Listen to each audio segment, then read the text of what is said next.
And to my sister Laura, I leave you Grandma's engagement ring. Diamonds set in platinum, a precious family heirloom. Thank you. And finally, to my... I'm so sorry I'm late. I'm so sorry. And finally, to my beautiful daughters... Elizabeth? Daughter. Sorry. Daughter? You said daughters. I'm her only child. It says here, daughters, Elizabeth and Charlie. And finally, to my beautiful daughters, Elizabeth and Charlie, I leave you my house. This concludes the reading of the last will and testament of Amy Barry.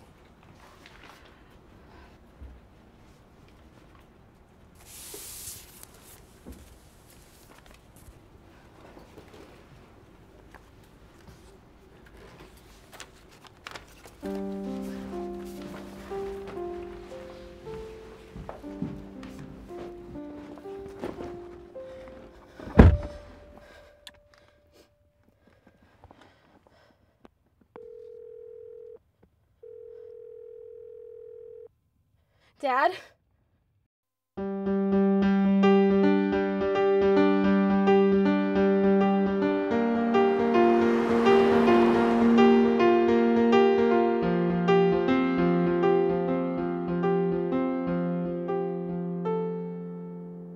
Dad, why didn't you tell me? Liz, this is much more complicated than it might seem. And her father, who the hell was he? A guitar player who was in a band. And you have to understand, if you had known that about your sister... Sister. Liz, please, just wait. I'm gonna go.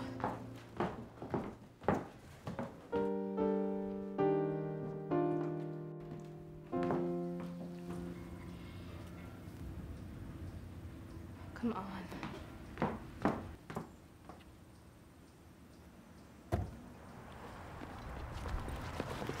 You might want to leave the door open because I got a lot of stuff.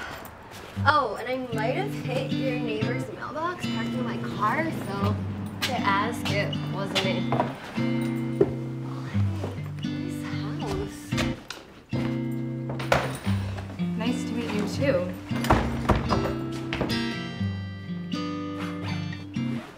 Okay, wait, hold on. We're gonna need to discuss some things before you start making yourself at home here, okay?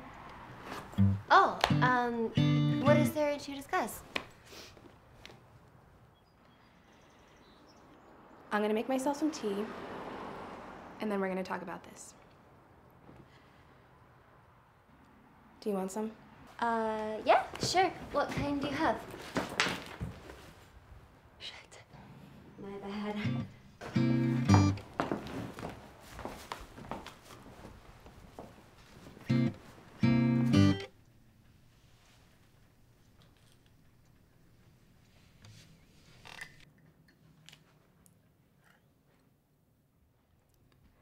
So, do you work? I waitress. Figured. Sorry, that came out wrong. Where are you from? New York. Well, that's where I am now, anyway. I was born in Pennsylvania. That's a really cool swing. Do you go out there a lot? Oh, I used to. Sometimes. It was really her favorite place to go, though. Mom, I mean. She said it used to relax her. Sorry, did you want any sugar? Oh, no, that's okay. I carry my own, actually. It's this all-organic sweetener. Do you want to try it? I'm good, thanks. Hey, have you heard of Toby Porter, the guitarist? No. Oh, well, he's my dad. He's in a band. He's really busy. He tours and stuff, but, Charlie, let's cut to the chase. I know you think you have the idea that you're gonna stay here in the house. Is that right? Well, in the will, it said that... Listen, I've already packed up all my stuff. into my car, and I just thought that you would want me to. Just as long as you know, this is strictly temporary. Well, right. Temporary. Got it. So you can stay in here. There are a few drawers, enough to fit clothes for like a weekend. Unless you prefer the couch or something. No, this is fine. Thanks. All right. Dinner's at 5.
Morning.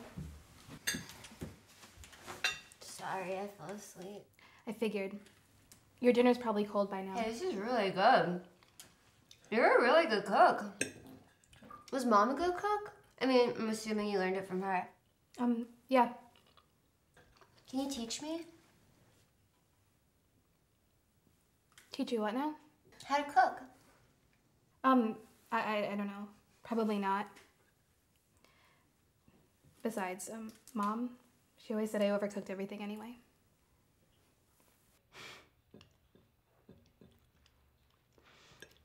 Elizabeth, what was she like? I don't owe her much. Let's just leave it like that. Ouch. That's kind of harsh to say about someone who raised you, don't you think? My mother was like a child. As for raising me, I owe that to my father. And to myself. Sometimes, when I had a friend over, instead of giving us like chicken tenders and pizza bagels and stuff that every other kid in America got, she would make these weird tofu concoctions made out of like God knows what. All organic, like your sweetener. Fortunately, my dad was always around to save me from eating that stuff. And while he was paying for half of my college tuition, she was buying concert tickets to music festivals and trying to drag me along with her. She never prioritized the future, only the present. And what's so bad about that?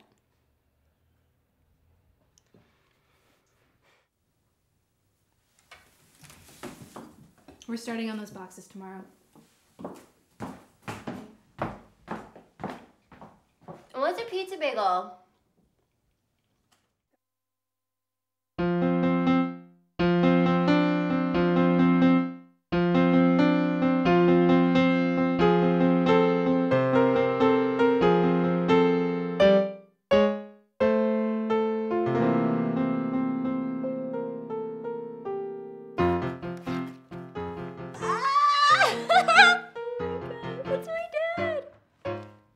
You just put that over there.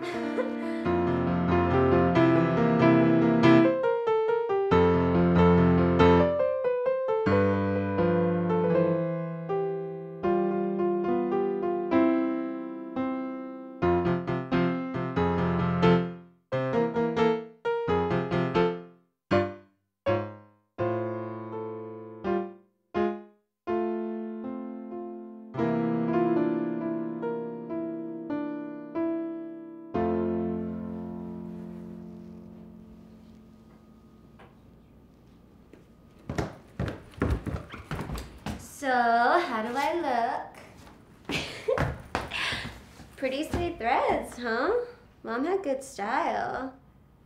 I feel like I'm going to Woodstock. Would you take that off? Okay. Jeez.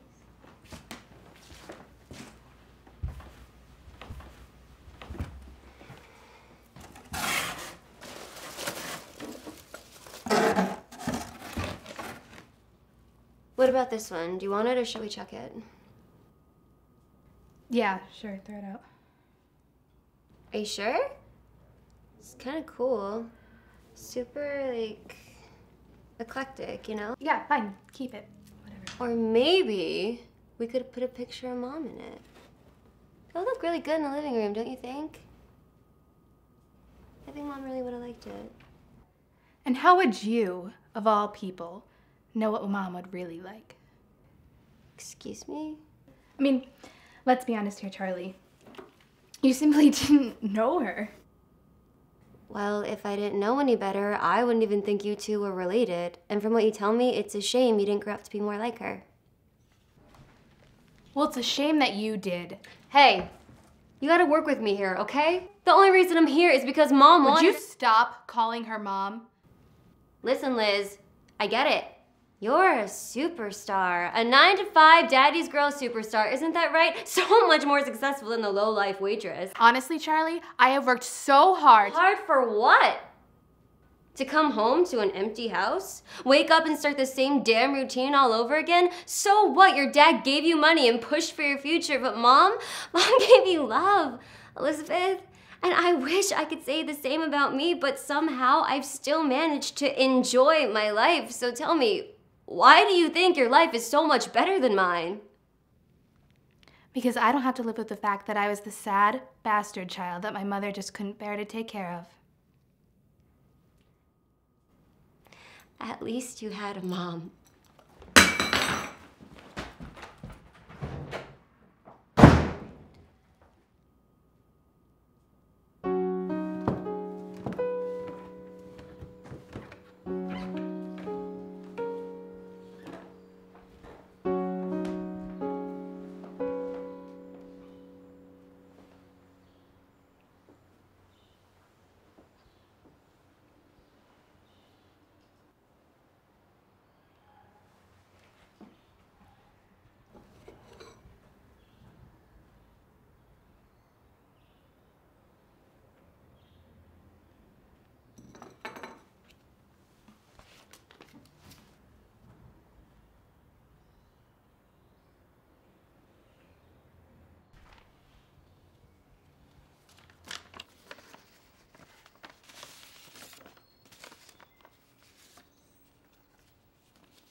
How long have you been out here? Don't worry about it. I slept in my car, only a couple minutes. Well, you forgot this. Thanks. Is that? Yeah, Liz, it's not what it looks like. You know when this is from? It was my 21st birthday. Mom took me out on a hike during the day, And at night I insisted on just going out to eat, but she dragged me to a bar and bought me some shots. I puked for hours that night. And then she made me, Ginger root tea. ginger root tea. Yeah. Yeah, it helps with the nausea. Maybe we can try cooking again. Something basic, like a salad or something. It wouldn't be organic, if that's okay. I think I can deal with that.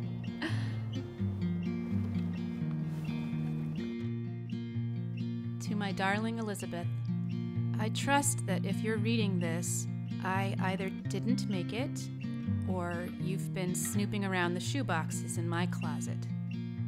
Assuming it's the former, I'm sure you've learned by now about your half-sister Charlie, and for that, for tucking such an important piece of our lives away,